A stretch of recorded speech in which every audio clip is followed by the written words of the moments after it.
In the great jungle of Monkeyland, the monkeys faced a serious problem. One monkey ruled them all, King Banana Face. He made all the rules, took all the bananas, and sometimes just screamed for no reason. The monkeys weren't happy. Why should he decide everything? One monkey asked. He once banned hammocks, said another, shaking his head. And so the first jungle election was born. Every monkey was given one banana, and that banana became their vote. But elections weren't what they expected. Suddenly monkeys were making wild promises.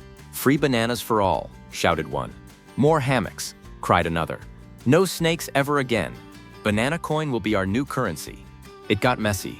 Eventually though, the bananas were counted, and the monkey with the most bananas won. Monkeyland no longer had a king. They had a leader.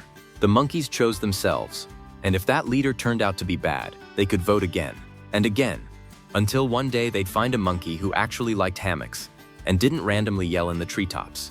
So what is democracy? It's a system where every monkey gets a banana and uses it to decide who leads the jungle. It's not perfect, but it's still better than one monkey hoarding all the bananas alone. Democracy, one banana, one vote. Use it wisely.